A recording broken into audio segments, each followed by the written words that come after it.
Exercise B4. Scatter plot and line of best fit. Number 1A, describe any trends in the data. So in this graph that shows depth of snow from January 1st to 5th, we can see that the day information is going across and the depth of snow is going up and down. It shows that there is a downward trend in the data because we always read from left to right. As you move to the right, the points go down. B. This is a graph about number of phone calls per week. So this is the week number going across and number of calls in the vertical axis. You notice that these points, it is very difficult to tell if they're going up or down as you scan from left to right. So we say that there is no trend in the data, and as you move to the right, the points go neither way actually. 2A. What does the scatter plot show? Well, to find out what a graph or scatter plot shows you, you can rely on the title. So here we can see that this graph is about average daily March temperature for select Ontario cities and towns. And if you want to look closely, if you go across the horizontal axis, it gives you elevation or the how high above sea level are these different cities. And the information given by the vertical axis would be the daily temperature, average temperature in degrees Celsius. So B, one data point is for Windsor with elevation of 190 meters. What is the average daily temperature in Windsor for March? Well, first of all, we need to know every time we move across one box, how many meters we're going up by. So from 0 to 100, we have 1, 2, 3, 4, 5 units. So we can go 100 divided by 5. So that means we're going up by 20. So 2, 40, 60, 80, 100, and so on. So if I'm looking for an elevation of 190, from 100, I'll go 120, 140, 160, 180, and 200. So that means Windsor must be halfway between 180 to 200. And then this point is for Windsor, and the average temperature is 2 degrees Celsius. C. One data point is for Dunnville with an average daily temperature of 0 degrees Celsius for March. What is Dunnville's approximate elevation? So very similar to understanding the scale. Here is the temperature scale because we're looking for 0 degrees, which is right here. So we go across and try to look for that data point. And so we can circle it first. This is Dunnville. Well, how high above sea level is Dunnville, or what's the elevation? Well, you can start from 100. Now remember, we're going by 20 meters. So 120, 140, 160, 180. So this is between 160 and 180. So it must be 170 meters. D. Describe any trends in the data. Justify your answer. Well, let's try to trace these points from left to right. So we go up and down and up and all the way down and up slightly here. So it's very hard to tell what the trend is, but in general, we can see that it's mostly going down, especially at very high elevation. This is more drastic. The temperature drops more. So we can say that there's a slight downward trend in the data, and at high elevation, the daily average temperature decreases, goes down. Okay, number 3. A. What does the scatter plot show? Well, when you take a look at the scatter plot, the title is not as descriptive as the last scatter plot. It only says roller coaster. So we need a little bit more detail to talk about what the graph actually shows.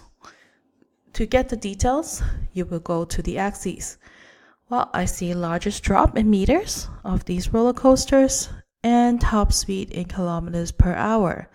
So it looks like the scatter plot shows the top speed and largest drop data of roller coasters. B. What is the maximum top speed for a roller coaster shown on the graph? Before we look for that data point, let's make sense of the scale on this graph. So let's see.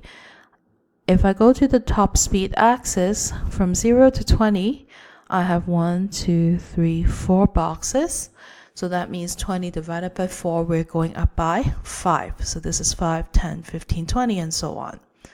So now, the maximum top speed for a roller coaster, well, it will be the highest point on the graph, which is over here. So we can go from 140, 145, 150, 155. So the speed is between 150 and 155. So we can say it's about 152.5 kilometers per hour. How far must a roller coaster drop to reach a top speed of about 64 kilometers per hour? Justify your answer. So again, let's make sense of the scale on the largest drop axis. So here I have 1, 2, 3, 4 boxes. That goes to 10. So every 2 boxes is 5 meters, or every box is 2.5 meters. So let's go back to the question. We are looking for 64 kilometers per hour. So 60, 65, 70, so roughly here. But we don't have a data point exactly at 64, so we can say roughly we can use this point here. And then when we check the largest drop of this data point of this roller coaster, it is about 10.10 plus 2.5 plus 3, so 13 meters. And then D, if a roller coaster reaches a top speed of 129 kilometers per hour, what is the largest drop? So once again, let's go up to find 129. So 125, 130. So roughly here. Here's a data point. And then maybe use a ruler to read it more accurately. You have a largest drop of about 67.5 meters. Question E. If a roller coaster's largest drop is 46 meters, what is the top speed? So 46 meters, largest drop is here. Do we have a data point for that? Yeah, looks right. And then the highest speed is 105 kilometers per hour. So there is an upward trend in the data, right? As the top speed of a roller coaster increases, the size of the largest drop decreases. Is this correct? Describe or justify your answer. Let's take a look at the graph again. So another way to say this sentence is that the higher the roller coaster speed, okay, the smaller the drop is. Is that true? No, because when we get high speed, we also get high numbers for largest drop. So this is an incorrect statement, and you can correct the statement by changing the word decreases at the end to increases. Number 4. The scatter plot compares goals scored by the Toronto Maple Leafs to goals against them in the season from 2000 to 2001 to 2010 to 2011. Which statement is true? So let's read all the options. There's no relationship between goals against and goals for. Goals against, goals for. Maybe it looks quite scattered, but let's read everything. As the number of goals for decreases, so we go this way, the number of goals against increases. That's not true because it's actually backwards, right? As we scan from left to right, goals against increases with goals for.